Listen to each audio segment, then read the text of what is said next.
Sirat itu adalah jembatan di atas api neraka jahanam yang mengantarkan seorang manusia ke surga. Dan sirat itu lebih tipis daripada rambut, lebih tajam daripada pedang. Banyak sebagian ulama mengatakan itu bisa melukai kaki seseorang, bahkan bisa membelah telapak kaki di keterangan para ulama.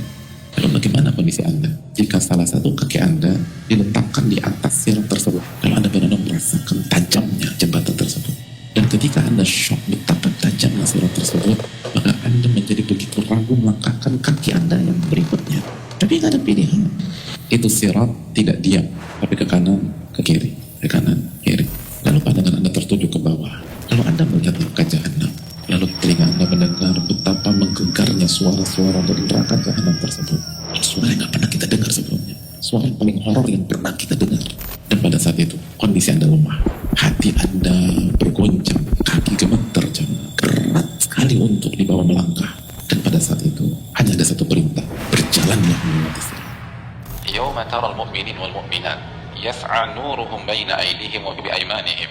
Di hari engkau melihat orang-orang beriman yang laki-laki maupun wanita, cahaya mereka bersinar di hadapan dan di sebelah kanan mereka. Dijelaskan oleh Abdullah bin Mas'ud, cahaya ketika melewati sirat. Mereka melewati dan melalui sirat sesuai dengan amal ibadah mereka. Di antara manusia, ada yang cahayanya seperti gunung, dan ada manusia yang Allah kasih cahaya sebesar pohon korma. Ada yang cahayanya Allah kasih sebesar seseorang dewasa yang berdiri. Dan yang paling rendah derajatnya, Allah kasih cahaya kepada dia, tapi untuk jari kakinya saja. Dan redup, nanti ada, lalu mati, nyala, mati, nyala, mati. Al-Imam Dhahhak beliau menyampaikan, tidak ada satupun orang kecuali dikasih cahaya oleh Allah pada hari kiamat. Lalu ketika mereka berada di hadapan sirat, maka cahaya orang-orang munafik dimatikan sama Allah.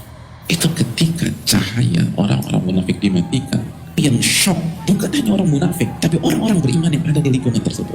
Kita bayangin nggak sih? Kita ngantri nih, terus 5 orang di hadapan kita cahayanya mati, 4 orang depan kita mati lagi, yang ketiga mati lagi, lalu kedua depan kita mati lagi, lalu persis depan kita mati lagi. Itu apa jantungan jemaah? Mati.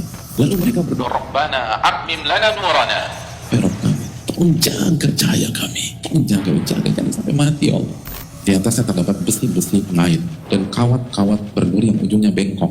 Dalam riwayat, fungsi dari kawat berduri lalu besi-besi pengait itu untuk menyerang manusia yang melewati sirat itu.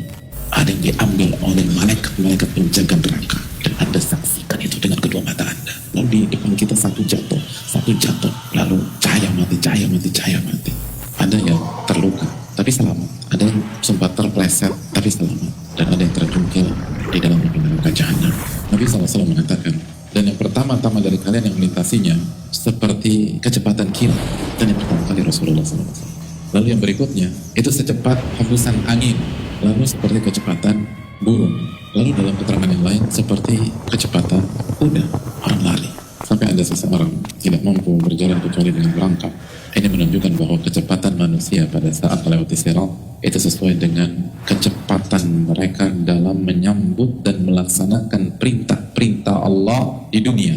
Kecepatan kita dalam mengakui kesalahan kita, kecepatan kita dalam menerima kekhilafan, lalu beristighfar, bertaubat. Kalau Anda merasa berat untuk berjalan di atas permukaan bumi dalam rangka beribadah, apalagi melewati sirat, yakinlah bahwa kondisi ketika kita di sirat jauh lebih berat.